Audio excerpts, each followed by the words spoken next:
Hello, everyone, and welcome to our weekly memorial service. We'll begin today's service with the chanting of Sambutsuge.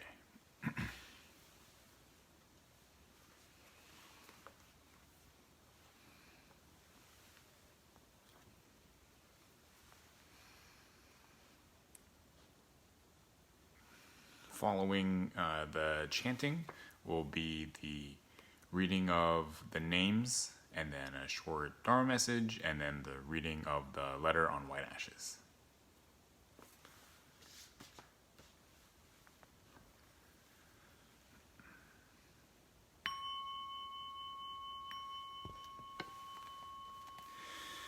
仏説無量儒教三仏芸高原義義異人無極妙税妙無用当社日月間に修行遠慮開室音名有脈十目如来予言調整無輪小学大音公ぬ寺法開門精進三昧智慧意徳無量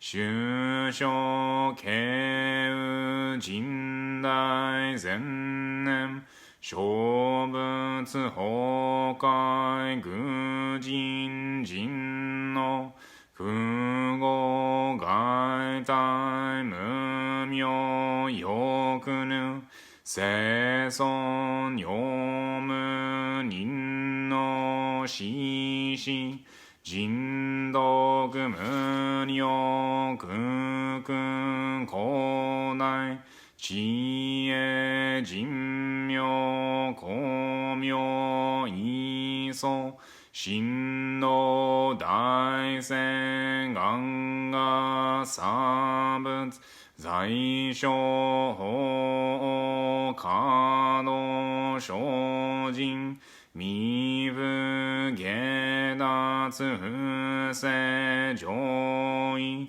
解任精進行税三昧知恵異常合成特物無行志願二歳空空イサ大安慶死運仏百千億万無量大小修行五弱用一切死と小仏不尿愚の賢正不逆非尿五弱小仏世界部不可見無種節の光明師匠変死小国尿税精進異人難量量が差仏国土第一五種奇妙道場超絶国尿内音二無闘争ガト愛民道達一切寺法来所心熱症状意図雅国経楽安穏公月神明是が神聖発願の意力小小欲自歩生存死へ無下上量子孫死が信行軽量心死食毒中学業精進忍辱不敬ナマンダムナマンダムナマンダムナマンダムナマンダムナマンダムがんにしくどく平等正祭道も大心往生安楽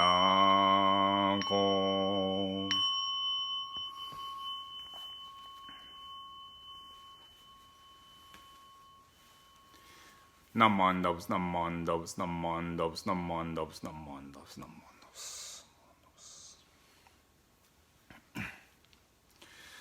Now I'll read the names for this week's memorial service.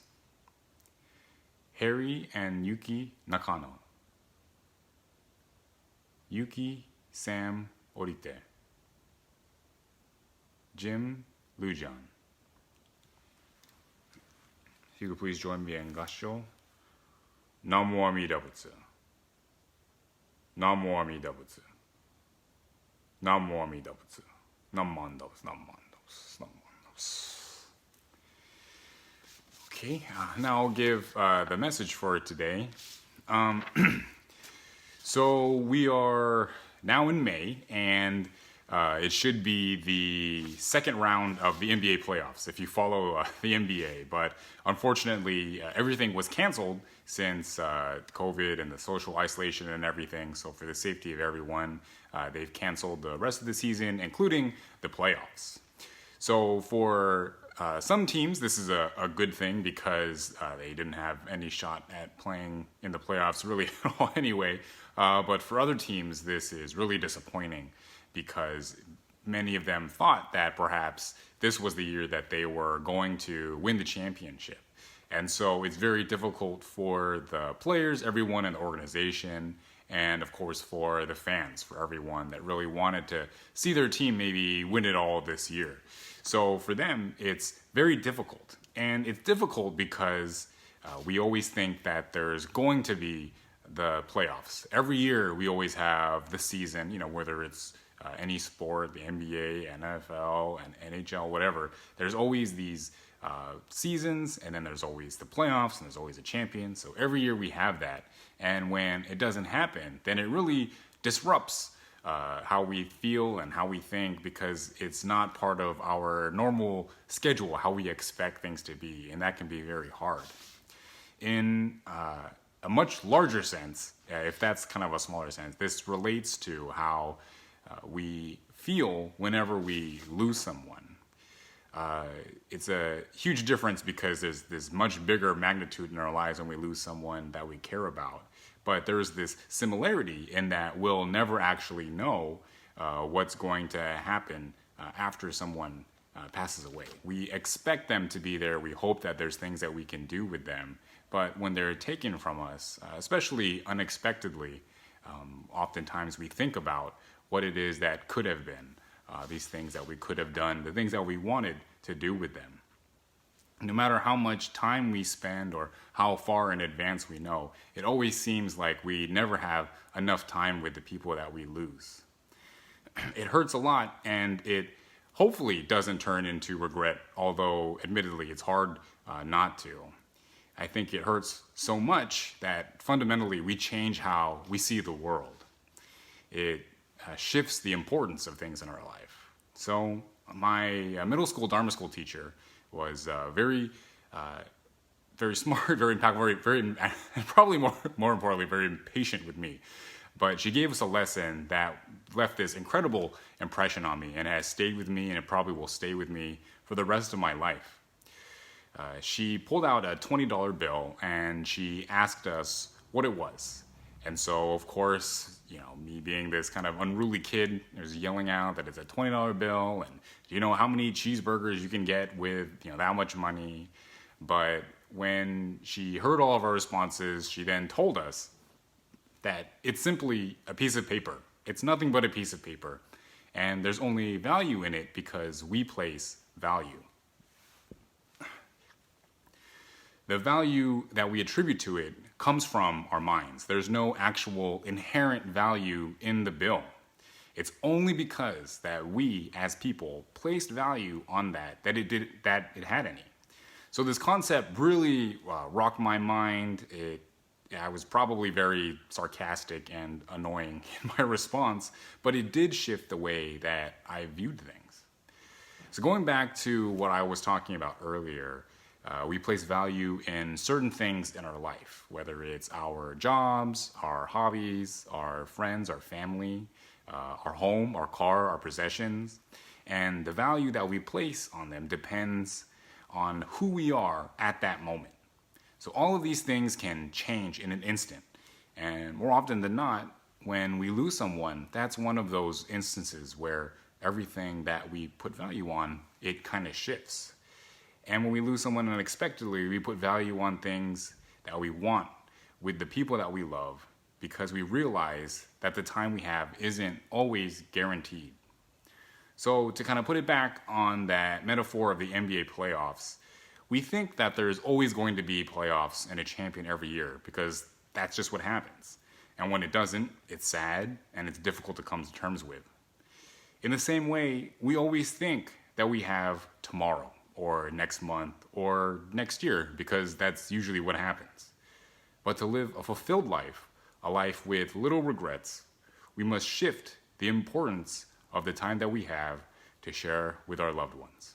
If you could please join me in Gassho. Namo Amida Butsu. Namo Amida Butsu. Namo Amida Butsu. Namo Amida Butsu.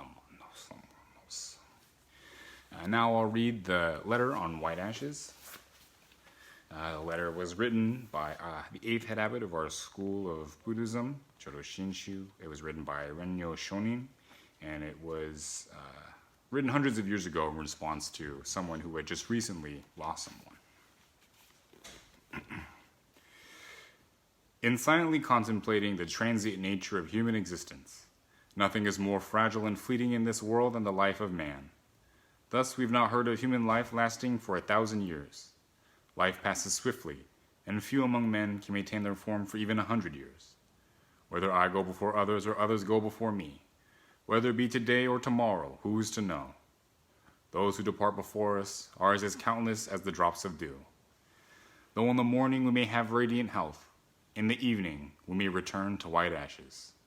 When the winds of impermanence blow, our eyes are closed forever, and when the last breath leaves us, our face loses its color. Though loved ones may gather and lament, everything is to no avail. The body is then sent into an open field and vanishes from this world with the smoke of cremation, leaving only the white ashes. Nothing is more real than this truth of life. The fragile nature of human existence underlies both the young and the old. Therefore we must, one and all, turn to the teachings of the Buddha Dharma and awaken to the essence of life. By so understanding the meaning of death, we come to appreciate the meaning of this life, which is to be treasured because it is unrepeatable. By virtue of true compassion, let us realize the unexcelled value of this existence, and let us live together with gratitude in our hearts. If you could please join me in closing gasho. Namo Amida Butsu. Namo Amida Butsu. Namo Amida Butsu. Namo Amida Butsu. Namo Amida Butsu. Thank you again for attending this service. Tomorrow we'll have Sunday service at 9:30. Hopefully we'll see you all there, and we will actually, I guess I kind of have an activity planned for during the Dharma talk. So I got this idea from the Techno Buddha Facebook, and it will be a bingo. So you have to look out for certain words that I will be saying, and I will say all of them. So theoretically, if you're paying attention, everyone should be able to get blackout. But I'll post a link where you can click to get a randomly generated card, and then you can either by yourself or with everyone else in your house, in your home, see who gets bingo first, or just play along. So look for that. Yeah. Okay. We'll see you tomorrow morning. Bye.